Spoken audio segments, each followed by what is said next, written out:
ለሰይጣን አምላኪዎች እውቅና የሰጠችው ሀገረ አሜሪካን ስጋት ውስጥ ወደቀች። ዓለምን በእጅጉ ያስደነገጠ አስደንጋጭ መረጃም ይፋ ተደረገ። በሀገረ አሜሪካ እጅግ ተንሰራፍተው ተስፋፍተው የሚገኙት የሰይጣን አምላኪ ቡድኖች ለዓለም ሌላ ስጋት ሆነዋልም ተብሏል። እንግዲህ እነዚህ አካላትም ወጣት ሴቶች ላይ በተለይም ደግሞ አፍሪካውያን ላይ ትኩረት አድርገው እየሰሩ እንደሆነ መረጃዎች ደርሰውናል። ከ666 ውጪ ሌላ 764 የተሰኘም የሰይጣን አምላኪ ቡድንም በዓለም ላይ ላሉ ክርስቲያኖች ትልቅ ስጋትም ሆነዋል እየተባለም ይገኛል። እንግዲህ 764 ምንድነው? የሰይጣን አምላኪዎች ወይንም ደግሞ የሰይጣን ሃይማኖትስ ምንድነው? አሜሪካስ እንዴት እውቅና ሰጠቻቸው? ወጣቶች ላይ በተለይም ለምን ጥቁሮች ላይ አፍሪካውያን ላይስ ትኩረት አደረጉ ለሚሉ ለነዚህ ጥያቄዎች መልስን አሰናድተን ይዘን መተናል። ሰላም ውድ የጊዜ ቲዩብ ቤተሰቦቻችን እንደምንሰነበታችሁ፣ እንዴት ቆያችሁልን? ሰላም እግዚአብሔር ከእናንተ ጋር ይሁን። እንግዲህ በዛሬው ዝግጅታችን በዓለም ላይ እጅግ ስጋትን ስለፈጠሩት የሰይጣን አምላኪዎች ወይም የሰይጣን ሃይማኖት በእጅጉ ብዙ የምንላችሁ አለን። መረጃዎችንም አሰባስበን ይዘን መተናል። ከሰሞኑም ቢቢሲ በእነዚህ አካላት ወይንም ደግሞ 764 በተሰኘው የሰይጣን አምላኪ ቡድኖች ተከሰተ ተፈጠረ ብሎ ያወጣውንም መረጃ ይዘንላችሁ ቀርበናል። እስከ ዝግጅታችሁ ፍጻሜ ድረስም አብራችሁን ቆዩ።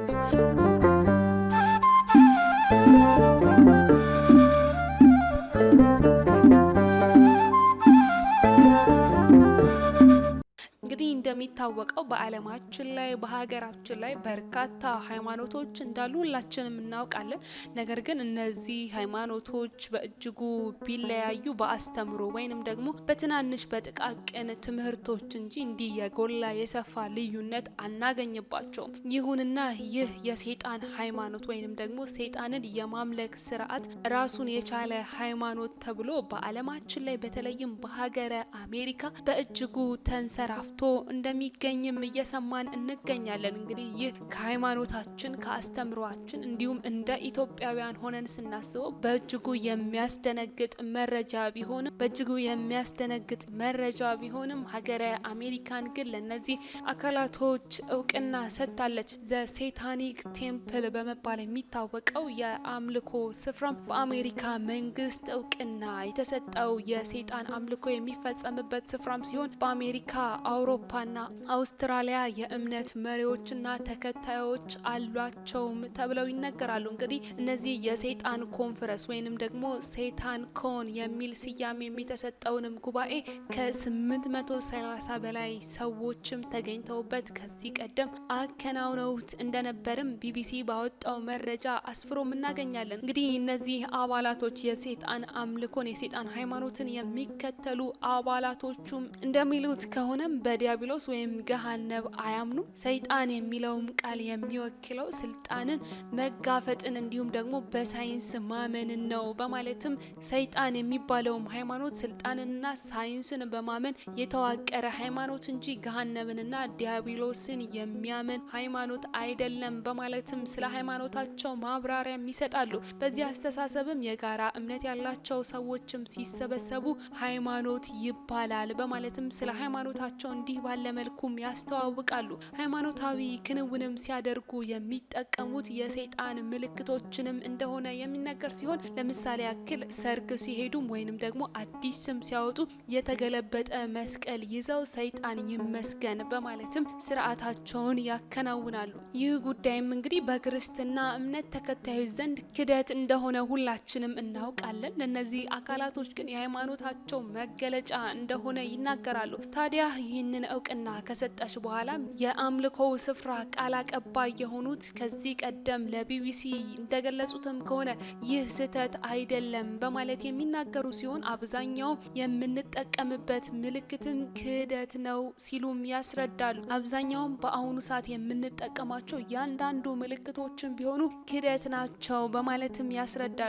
ተጸጸቱና መጽሐፍ ቅዱስን እመኑ በማለትም መፈክሮች እየወጡ እነዚህን አካላቶች በርካታ በርካታ ክርስቲያኖች ለመቃወም ቢሞክሩም ነገር ግን እነዚህ አካላቶች ወይንም ደግሞ የሰይጣን ሃይማኖትን የሚከተሉ ግለሰቦች ደግሞ የተገለበጠ መስቀል በመያዝና መክፈቻ ስነ ስርዓቶችን በማድረግ ወይንም ደግሞ መጽሐፍ ቅዱስን በመቅደድ የመክፈቻ ስነ ስርዓታቸውን በማካሄድ ክርስቲያኖችን እየተቃወሙም ይገኛሉ። ይህም የሚወክለው ወይንም ደግሞ መጽሐፍ ቅዱስን መቅደድ የሚወክለው ጭቆናን፣ በተለይም የተመሳሳይ ጾታ አፍቃሪዎችን፣ ሴቶችን፣ ጥቁሮችን፣ ቀደምት ማህበረሰቦችን ጭቆና ለመቅደድና ለማጥፋት ነው በማለትም ይህንን ድርጊታቸውንም ያስተባብላሉ።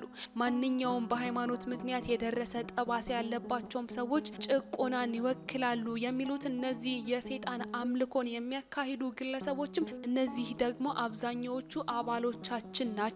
ጭቆና የደረሰባቸው በሃይማኖትም ጠባሳ ያደረባቸው ሰዎች የኛ አባላቶች ናቸው፣ እኛም እንቀበላቸዋለን በማለትም ይናገራሉ። መጽሐፍ ቅዱስንም መቅደዳቸው ጭቆናን እንደ መቅደድ እንደሚያስቡትም ያስረዳሉ። ታዲያ ሁሉም ሰው እምነቱን የመምረጥ መብት እንዳለው እንደሚያምኑም የሚናገሩት እነዚህ የእምነቱ ተከታዮች ሰዎችን ማስቆጣት እንደማይፈልጉም ይገልጻሉ። እነዚህ የሰይጣን አምላኪዎች ወይንም ደግሞ እምነቱን የሚያራምዱ አባላቶችም በአንድ ወቅት በአንድ ሆቴል ስብሰባ በሚያደርጉበትም ጊዜ የክርስቲያን እምነት ተከታዮችም እነዚህን አካላት በመቃወም መፈክሮችንም አውጥተው ይዘው ወጥተው እንደነበርም መረጃዎች ያሳዩናል። እንግዲህ መረጃዎቹ ወይንም ደግሞ መፈክሮቹም እንደሚገልጹት ከሆኑ እነዚህ የክርስቲያን ማህበረሰቦች እነዚህን ሰዎች በመቃወም ይህ ድርጊታችሁ እርግማንና ድርጊቱም ደግሞ የሚወገዝ ነው የሚሉ መፈክሮችን ከዚህ ቀደም ይዘው የወጡ ሲሆን ተጸጸቱና መጽሐፍ ቅዱስን ተቀብላችሁ እመኑ በማለትም የሰይጣን አምልኮን የሚያራምዱ ግለሰቦችን ከዚህ ቀደም ክርስቲያኖች ተቃውሟቸው እንደነበርም ይነገራል። ይሁንና እነዚህ ግለሰቦች በበኩላቸው የፕራይድ ልጆች ወይንም ደግሞ ሰይጣን ይገዛቸዋል በማለትም የወቀሷቸው ሲሆን ፕራይድ የሚለውም ቃል የተመሳሳይ ጾታ አፍቃሪዎች መብታቸውን ለማስከበር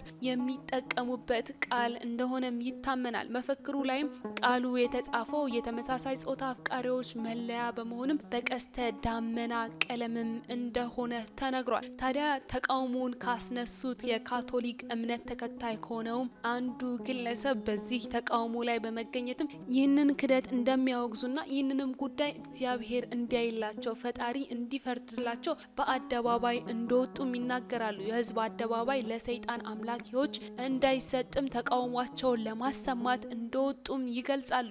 ታዲያ ይህ በእንዲህ እንዳለ ምንም ግድ የማይሰጣቸው እነዚህ የሰይጣን አምላኪዎችም ጥቁር ልብሶችን የለበሱና እስከ መሬት የሚረዝሙ ቀለማት ልብሶችንም በመልበስ አንዳንዶቹ ደግሞ በእጅ የተሳለ ቀንድ በማድረግና ሰይጣናዊ ምልክት ያላቸውን ንቅሳቶች በሰውነታቸው ላይ በመነቀስም በአደባባዮች በመውጣት የሰይጣን አምልኳቸውንም እየፈጸሙ ይገኛሉ። ታዲያ ይህንንም ሃይማኖት ወይንም ደግሞ እነዚህን የሰይጣን አምላኪ ቡድኖችንም ይቀላቀላል ወይም እየተቀላቀሉ ናቸው የሚባሉትም አንዳንዶች እድሜያቸው ወላጅ ለመሆን የተቃረበ ሲሆኑ፣ ሌሎች ደግሞ ልጆች ያሏቸው እንዲሁም ደግሞ በእድሜ ገብተው በእጅጉ ያረጁና በወንበር ድጋፍ ጭምር የሚጓዙ ሰዎች የዚህ ሃይማኖት የሰይጣን አምልኮን እንደተቀላቀሉትም መረጃዎች ይገልጻሉ። ታዲያ በአሜሪካን ስላለው የሰይጣን አምልኮ እንዲሁም ደግሞ ስለሌሎች ተያያዥ ርዕሰ ጉዳዮችም ውይይቶች የተካሄዱ ሲሆን እምነቱ የፖለቲካ ንቅናቄን ማዕከል ያደረገ ነው፣ ሃይማኖትና ሀገር ማስተዳደር መለየት አለባቸው በማለትም እነዚህ ግለሰቦች የውይይት ሀሳቦች ላይ ክርክራቸውንም ያነሳሉ። ታዲያ በሁለቱ መካከል ያለው ልዩነትንም በማውጣት በአሜሪካን በተደጋጋሚ ክሶችንም መስርተው እንደነበርም ይገለጻል። እነዚህ ግለሰቦች እንግዲህ በጣም ፈር የለቀቁና ስርዓት የሌላቸው ከመሆናቸውም የተነሳ ጉዳያቸው ቁም ነገር አዘል ጉዳይ ሆኖ ወይንም ደግሞ ወደ ፍርድ ቤት ድረስ በማቅረብ እየተናገሩ ነገር ግን ነገራቸውን ጉዳያቸውን ሲያቀርቡ በስላቅ እንደሚናገሩም ይነገርላቸዋል። ታዲያ በአንድ ወቅት 10ቱ ትእዛዛት ትእዛዛት ወይንም ደግሞ ክርስቲያኖች የምንቀበለው መጽሐፍ ቅዱስ ላይም ሰፍሮ የምናገኘውን እግዚአብሔር አምላክ ለኛ የሰጠውን 10ቱ ትእዛዛትን የያዘ ምስል በኦክላሆማ አደባባይ ሲቆም እነሱ ደግሞ በምላሹ 2.4 ሜትር የሚረዝም የሰይጣን ሐውልት ለማቆምም በፍርድ ቤት ጠይቀው እንደነበርም ተነግሮላቸዋል። ከፍርድ ቤት ክርክራቸውን በኋላ 10ቱ ትእዛዛት እንዲነሳን እነሱም ደግሞ ይህንን የሰይጣን ምስል እንዳያቆሙ የተደረገ ሲሆን የአሜሪካ ህገ መንግስትም የሃይማኖት ልዩነት የማክበር አንቀጽም አለው ተብሏል። ታዲያ ሰዎች በራሳቸው ሰውነት ላይ ስልጣን ሊኖራቸው ይገባል በሚል በኒው ሜክሲኮ ጽንስ የማቋረጥ አገልግሎት የሚሰጥም የበይነ መረብ ክሊኒክም እነዚህ ግለሰቦች ከፍቷል። እዚህ ላይ ልብ ልንለው የሚገባ አንድ ጉዳይ እንግዲህ ጽንስ የማቋረጥ ሂደትን እንደሚደግፉና ጽንስ ማቋረጥ እንዳልሆነ ጽንስ ማቋረጥ እንደሚቻልም ከሌሎች ሃይማኖቶች በተለይም ደግሞ ከኦርቶዶክስ ተዋህዶ ሃይማኖት አስተምሮ ጋር በእጅጉ የሚጻረርና ከክርስቲያን ሃይማኖት አስተምሮ ጋር የሚጻረሩ ድርጊቶችንም ያካሂዳሉ የሰይጣን እምነትን የሚከተሉ ግለሰቦች። ይህ ብቻ አይደለም የነዚህ ግለሰቦች ጉድ። ጽንስ ለሚያቋርጡ ደግሞ ጽንስ የማቋረጥ እምነታዊ ስነ ስርዓትም አዘጋጅተው ይጠብቋቸዋል። ጽንስ ማቋረጥን የሚያበረታታ ንግግር የሚደረግበትና ጽንስ ለሚያቋርጡ ምቾት ለመስጠት ያለመ ነው የተባለለትንም ንግግርም በመድረካቸው ላይም ይናገሩታል። ታዲያ የእምነቱ ተከታዮች በእምነታቸው መሰረት ጽንስ ማቋረጥ ከፈለጉ መከላከል እንደማይቻልም ይገልጻሉ። ሰይጣንን መነሻ ያደረጉ ቅርጻ ቅርጾችን የሚሰሩ አርቲስቶች ብዙ ናቸው። የምስሉ መግለጫ ሰይጣንን መነሻ ያደረጉ ቅርጻ ቅርጾችን የሚሰሩ አርቲስቶችም ብዙ ከመሆናቸውም አንጻር የእምነቱ ተከታዮችም እነዚህ ሰዎችን ያጠቃልላል በማለትም ይገልጻሉ። ታዲያ ይህንንም ስርዓታቸውንና ስርዓተ አምልኮአቸውንም ያየው የካቶሊክ ጋዜጣም ከዚህ ቀደም ባወጣውም መግለጫ እነዚህን ሃይማኖቶች ወይንም ደግሞ የሰይጣንን ሃይማኖት የሚከተሉ ቡድኖችን የሃይማኖት ስነ ስርዓቶችንና ምልክቶችን ከማጠልሸት ያልዘለለ በማለትም ሲተቿቸውና ሲያናንቋቸውም ይስተዋላል። ታዲያ በዚህም መሰረት እንግዲህ የሎ ሐመር አነስተኛ ገቢ ያላቸው የጽንስ ማቋረጥ እንዲያገኙ የሚያስችል ፈንድም የሚለቁት እነዚህ ግለሰቦች የጽንስ ማቋረጥ አገልግሎት ተደራሽነትንም ለማረጋገጥ ገንዘባችሁንና እምነታችሁን ለአመታት ይህንን ስራ ለሰሩ ተቋማት ማዋል አለባችሁ የሚልም መፈክር አላቸው። ታዲያ በእምነቱ ተከታዮች ጉባኤ ላይ በጽንስ ማቋረጥ ረገድ የተገኙ ውጤቶችንም የሚያቀርቡ ሲሆን ጽንስ ማቋረጥን ከሌሎች ግለሰቦች በተለየ መልኩ እነዚህ ሰዎች ፕሮጀክት ቀርጸው በመንቀሳቀስ ጭምር ድጋፍ እንደሚያደርጉም ይገለጻል። እነዚህ ሰዎች በዚህ ብቻ አያበቁም። ወይንም ደግሞ የዚህ እምነት ተከታዮች እንደሚገልጹትም ከሆነ ኤዱኬሽን ዊዝ ሴታን ወይንም ደግሞ ትምህርትን ከሰይጣን ጋር በማለት የሚጠቀሙበትን ትምህርትም ይሰጣሉ።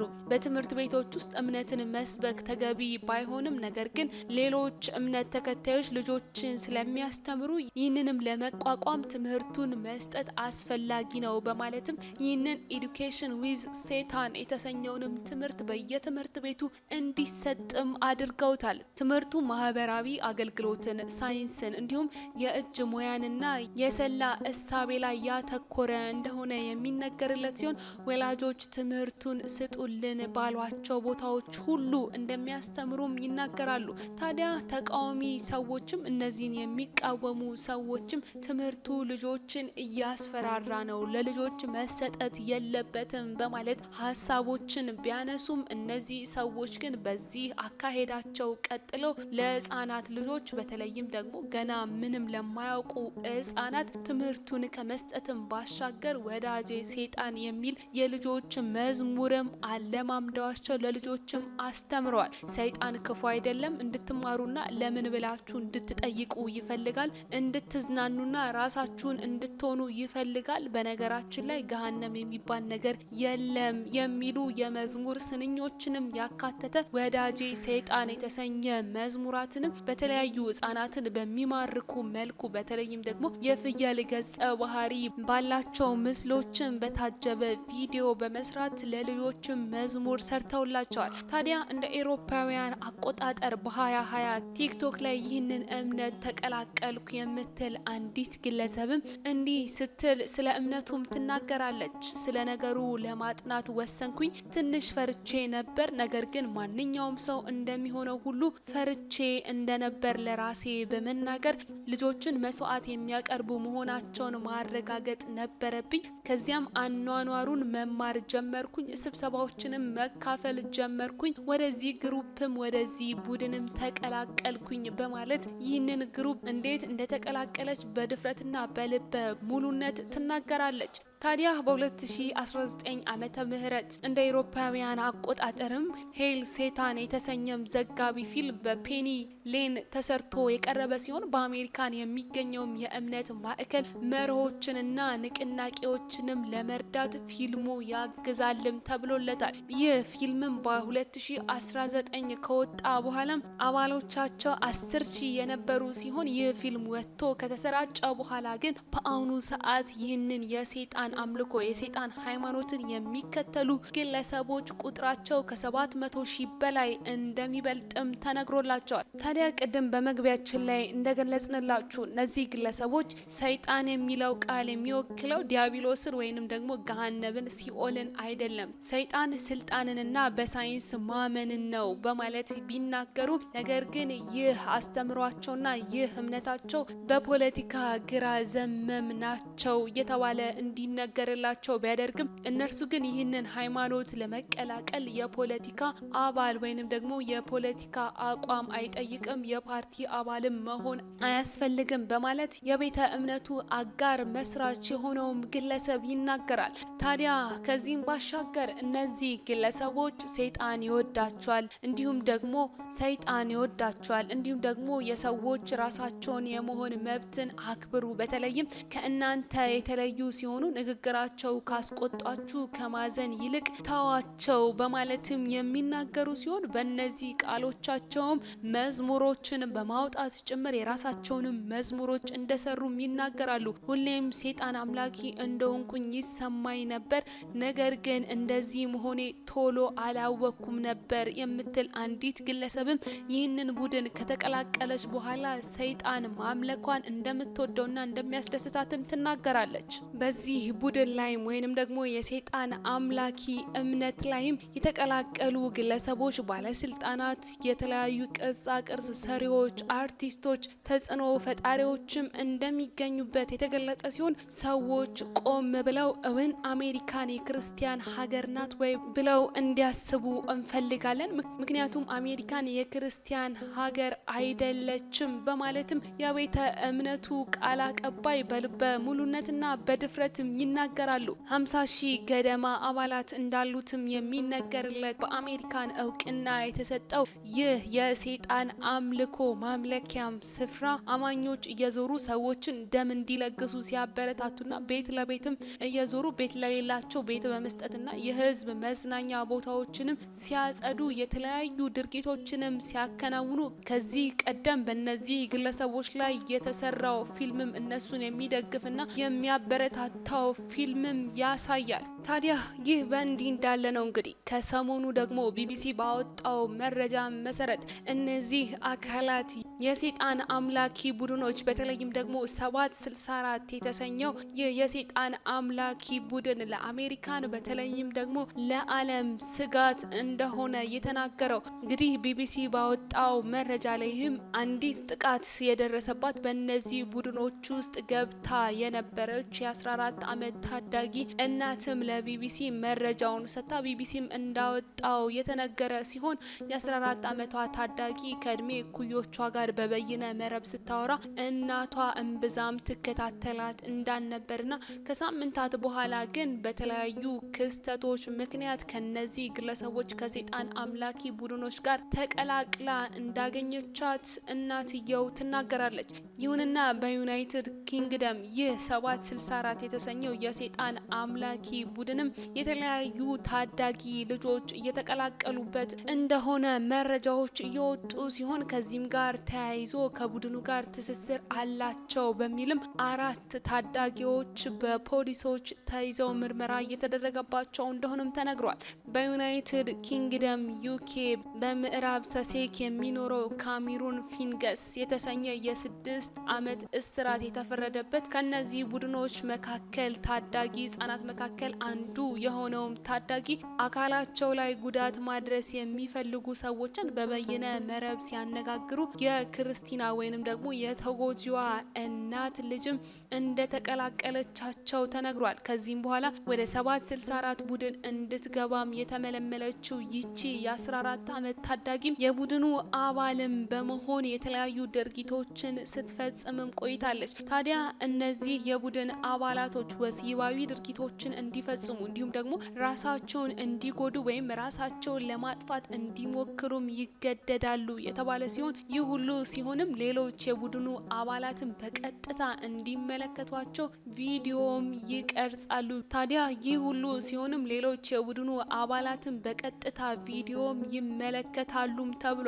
ይህ አጸያፊ ድርጊት እንግዲህ የሚከናወነው በእነዚህ በታዳጊ ህጻናት እንደሆነም የዩናይትድ ኪንግደም መርማሪ ፖሊሶች ያወጡትን መረጃ ገልጿል። ታዲያ ይቺ የ14 ዓመት ታዳጊ ወይንም ደግሞ ይቺ እናትየው በአደባባይ ወጥታ ስለ ልጇ ወደ እነዚህ ቡድኖች መቀላቀል የገለጸችው የ14 ዓመት ታዳጊም ከዚያም ወደዚህ 764 ቡድን እንድትገባ ከተመለመለች በኋላ እናትየው ወይንም ደግሞ ክርስቲና የተሰኘችውም እናት እንደምንም ብላ ከዚህ ቡድን እንድትወጣ እንዳደረገቻትም ተናግሯል። እናትየው ይህንንም ጉዳይ ስትገልጽ እናቴ በደረጃ 4 ካንሰር ምክንያት ስትሰቃይ አይቻለው፣ ነገር ግን ደግሞ ልጄ የዚህ ቡድን አባል ስትሆን ያዘንኩትን ያህል የጎዳኝ ነገር የለም በማለትም ተናግራለች። በካንሰር የተያዘ ሰው እየተንገላታ ከሚሞተው በባሰ ልጄ ትሰቃይብኝ ነበር በማለትም በሚያሳዝን ሁኔታ እናትየው ልጇ ከዚህ ቡድን ጋር ከተቀላቀለች በኋላ ምን ያህል ስቃይና መከራ ይደርስባት እንደነበርም ተናግራለች። ነገር ግን ልጇን 764 ከተባለው ሰይጣን አምላኪ አደገኛ ቡድን ለማስወጣት መሞከሯ ቀላል እንዳልነበር የገለጸችው እናት ክርስቲና ዩናይትድ ኪንግደም ከዚህ ቡድን ጋር ትስስር አላቸው በሚል 4 ታዳጊዎችን አድኖ መያዙንም ገልጿል። ይሁንና ይህ 764 የተሰኘ የሰይጣን አምላኪዎች ቡድንም የተጀመረው በአውሮፓውያኑ 2020 ዓመተ ምህረትም ሲሆን አሜሪካዊው ብራድሊ ካድሂን በ15 ዓመቱ ይህንን ቡድን እንደጀመረውም ይነገርለታል። ይህ የሰይጣን አምላኪ ስብስብም መለያውን ያደረገው የቴክሳስ ግዛት የፖስታ አድራሻ ቁጥርን እንደሆነም ይታመናል። ታዲያ ዓለም አቀፍ ንቅናቄ የሚያደርጉ ቀኝ ዘመም ቡድኖችም ቅጥያ መሆኑንም ፖሊሶች እየገለጹ የሚገኝ ሲሆን መሳሪያ መታጠቅን የሚያበረታታ ሲሉም ፖሊሶች ይህንን ቡድን ይገልጹታል። ካሜሩን ፊንገን የተሰኘ ወጣትም በ18 ዓመቱ ይህንን ቡድን የተቀላቀለ ሲሆን በፖሊስ ከተያዘ በኋላ በሰጠው ቃል መሰረት እንግዲህ ቡድኑ ጥቁሮችንና የአእምሮ ህመም ያለባቸውን ሰዎች ይበዘብዛል በማለትም ለፖሊስ ቃሉን ሰጥቷል። እዚህ ላይ ትኩረት ልናደርግ የሚገባው እንግዲህ እነዚህ ቡድኖች በተለይም ሰይጣን አምላኪዎች ትኩረታቸውን ጥቁሮች ላይ በተለይም አፍሪካውያን ላይ አድርገው እየሰሩ እንደሆነ ነው። እንግዲህ ራስን ማጥፋት በማበረታታትና የሽብር ጥቃት ለማድረስ የሚውል ጽሁፍን በማጋራትና የህፃናት እርቃን ምስሎችን በመለጠፍ ጭምር ጥፋተኛ መሆኑን ያመነው ይህ ታዳጊ እንግዲህ በፈጸመውም ወንጀል ጥፋተኛነቱ ተረጋግጦ እስራት ሲፈረድበትም አቃቢ ህግ ለማህበረሰብ ትልቅ አደጋ ነው በማለትም ተናግሯል። የዩናይትድ ኪንግደም የጸረ ሽብር ተቋምም እነዚህ ቡድኖችን ከፍተኛ ስጋት ናቸው፣ ለዓለማችን ከዚህ በኋላ ስጋት ናቸው በማለት የገለጸ ሲሆን ከአውሮፓውያኑ 2009 ጀምሮ በተለያዩ የሀገሪቱ ከተሞች የጸረ ሽብር ቡድን እንቅስቃሴም እያደረገ ነውም ተብሏል። የተቋሙ ኃላፊ መርማሪ ፖሊስም እንደገለጹት ከሆነ የካሜሩን ፊንገን መታሰር እነዚህ ቡድኖች በቅርበት ለመከታተልም በር ከፍቶልናል ያሉ ሲሆን ወላጆች ልጆቻቸው ላይ የተጋረጠውን አደጋ እንዲረዱ ማድረግ አንዱ የንቅናቄው አካል ነው በማለትም ተናግረዋል። ታዳጊዎች ሰዎች ምን ውስጥ እየገቡ እንደሆነ እንዲከታተሉ ማድረግም አንዱ ስራችን ነው ያሉት መርማሪው አምና የአሜሪካ የሀገር ውስጥ የወንጀል መርማሪ ተቋም FBI 764 ቡድን የተለያዩ ወንጀሎችን በሰለባዎቹ ላይ እንዲፈጽም ማስጠንቀቂያም አውጥቷል። ታዲያ ከነዚህ ውስጥም ቡድኑ በማስፈራራትና በማጭበርበር ሰዎች ራሳቸውን ሲጎዱ ወይም ራሳቸውን ሲያጠፉ አሊያም የተለያዩ ያልተገባ ድርጊቶችን ሲፈጽሙ በቀጥታ እንዲያሳዩም ያደርጋል የተባለው ይህ ቡድን FBI ከነዚህ ቡድኖች ጋር ትስስር አላቸው የተባሉ 250 ግለሰቦች ላይ ምርመራም እንደከፈተባቸው ተነግሯል። ታዲያ ከነዚህ ቡድን ጋር በተያያዘ በቁጥጥር ስር የዋሉ ተጠርጣሪዎችም ህጻናትን በመበዝበዝና በእገታና በግድያ በ8 ሀገራት የተከሰሱ ሲሆን የካሜሩን ፊንገንን ጉዳይ የመረመሩት ፖሊስም ከቢቢሲ ጋር ባደረጉት ቆይታቸው ለቢቢሲ በሰጠቱ መረጃ መሰረት ታዳጊዎች አስከፊ ወንጀል እንዲፈጽሙ በቡድኑ ይገደዳሉ። ስለዚህ ታዳጊ ህጻናትን ሁሉም ቤተሰብ ሊጠብቀው ይገባል በማለትም ተናግረዋል። ሰዎችን በመበዝበዝ ወይም የውሸት ቦምብ ሊፈነዳ ነው በማለት ስጋት እየፈጠሩና ለመዝናናት ብለው 764 ቡድንን የተቀላቀሉ ሰዎችም በስተመጨረሻው በአክራሪነት ውስጥ ገብተው የሰይጣን ቡድን አምላኪ ወይንም ደግሞ የሰይጣን አምላኪ ቡድኖችን ሃይማኖት እምነት ተቀላቅለው ቁጭ ይላሉ በማለትም መርማሪው ስጋታቸውን ገልጸዋል። ይሁንና ከዚህ በኋላ ወጣት ሴት ልጆቻችሁን በተለይም ደግሞ ማህበራዊ ሚዲያዎችን የሚጠቀሙ ወጣት ልጆችን ወላጆች በጥንቃቄ ልትመለከቷቸው ይገባል። እነዚህ ግለሰቦች የሰይጣን አምላኪ ቡድኖችም በእጅጉ በተለያዩ ማህበራዊ ሚዲያዎች ላይ ተሰራጭተው ስለሚገኙ ወደዚህ ቡድንና ወደ እነዚህ ግለሰቦች ልጆች በቀላሉ ሊገቡ ይችላሉ በማለትም ለወላጆች መልእክት ተላልፏል። ታዲያ ይህንን ሁሉም ወላጅ ቸል ሊለው አይገባም። ልጆቹን ከእንደዚህ አይነት የሰይጣን አምልኮ የባዕድ አምልኮ በእጅጉ ከሚያስፈራ ድርጊት ሊጠብቃቸው ይገባል እንላለን። የሰይጣን አምላኪ የሆኑ ቡድኖችም ቢሆኑ ከሃይማኖት፣ ከእምነት፣ ከባህል ከእያንዳንዱ በተለይም ደግሞ ከኢትዮጵያዊ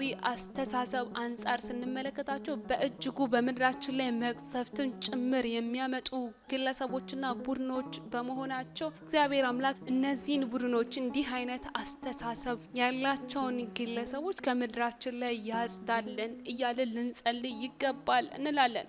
ውድ የጊዜ ሚዲያ ቤተሰቦች ለዛሬ ያዝንላችሁ ዝግጅታችን ይህንን ይመስል ነበር። በሌላ ዝግጅት እስክንገናኝ ሰናይ ጊዜ ለእናንተ ተመኛል።